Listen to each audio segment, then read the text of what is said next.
Hi submarine friends, welcome back to watching me build a diesel electric submarine.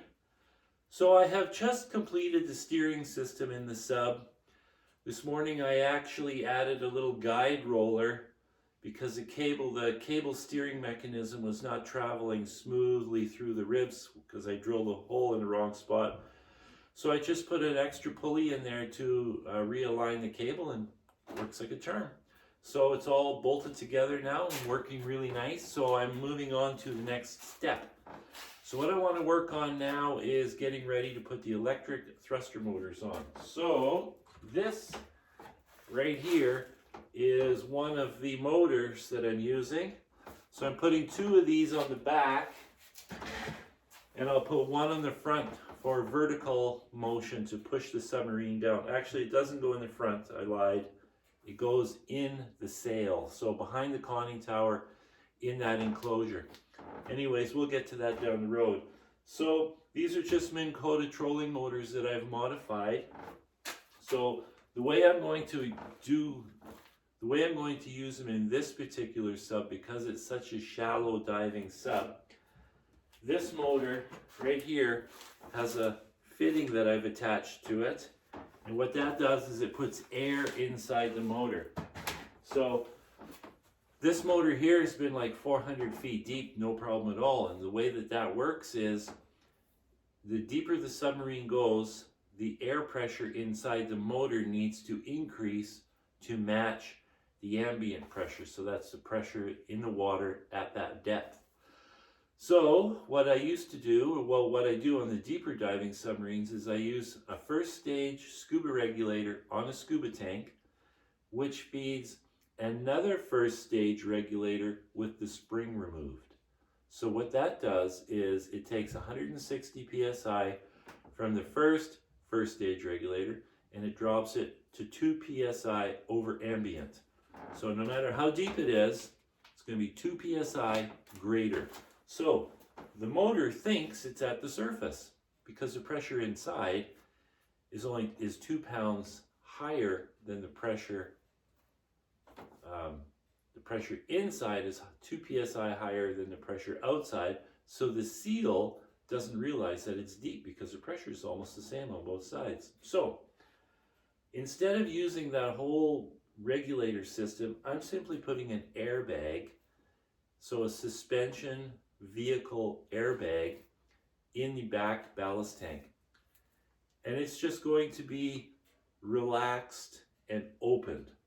And so here, I'll show you. This is one of the airbags, so it's not open right now because it gets longer. So what I do, I just put this in there and I connect a hose to the two motors, actually 3 motors. And so when the submarine dives, this squeezes. And the air that's inside this compresses and pressurizes the inside of the motors. Now there's very little air volume inside that motor. So this because I'm only diving this thing 100 feet, that's only 3 atmospheres. So this will go to 1/3 its original size. And everything is pressured up. So I've never done that. This is the first time I'm doing it. It's all in theory, but it's a good theory, and I'm 100% sure it'll work. So that's how I'm going to make these motors live 100 feet deep.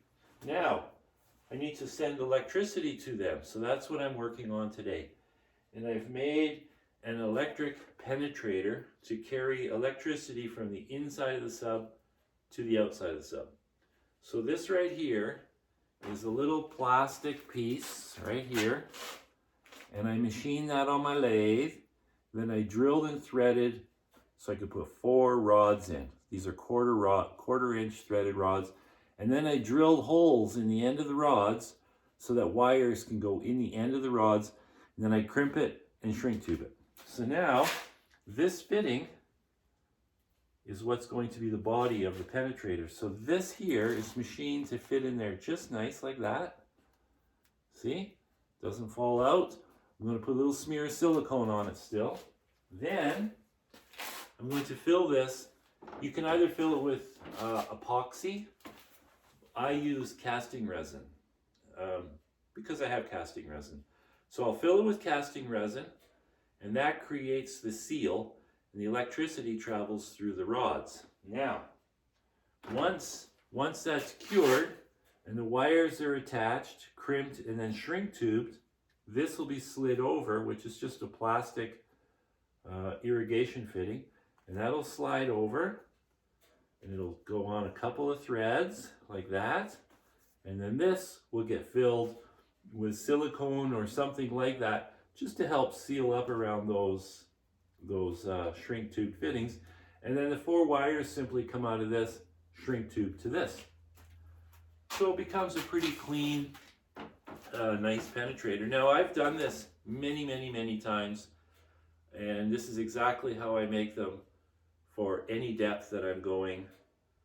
Well, sometimes I just use a bare copper wire, but because of the amperage draw from these motors, they're 50 amp draw, I need a rod to go through the casting resin that's not going to get hot. So by going 1/4 inch, it won't get hot. So that's what I'm working on now. So now I'm going to silicone this piece here so that it seals to this properly, because sometimes the resin can sneak through if it's not a really good fit. It's a pretty good fit. I don't think it would sneak through, but for the time it takes, why not? And I'll fill that with resin today, and then I'll be ready for that. Now, the next step is I have to drill a hole in the hull and weld this guy in. So this is a weld-in bushing, and what I do is I weld this into the hull, and then this electric penetrator threads into that, so it's removable, replaceable. So it just gets some thread tape on it, screwed in, boom. Wires come out here, wires come out here and go to the motor. It's that simple.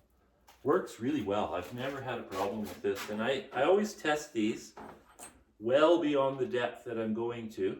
And the way I do that is I just have a piece of pipe, and I put the whole thing in with the wires, so the short end of the wires, which will be this end. Then I put a pipe over it so the wires can go inside the pipe. Then I put a cap on that pipe, and then an air fitting, and I pressure it up to whatever pressure I want, throw it in a bucket of water and look for bubbles. Pretty simple. Really is very effective. It works like a charm. And it's really cheap. I mean, you can buy these, but they're really expensive to buy. So I'm against that totally, especially when I can make them myself. So that's what I'm doing. Today is electric penetrator day.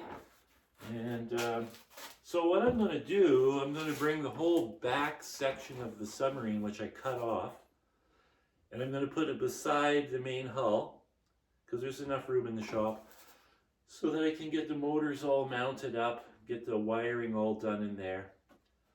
And I want to do some work on the hydraulic drive and rudder, so when spring comes, I can just weld the 2 pieces back together and I'm ready to go diving. So that's it for today. Ciao.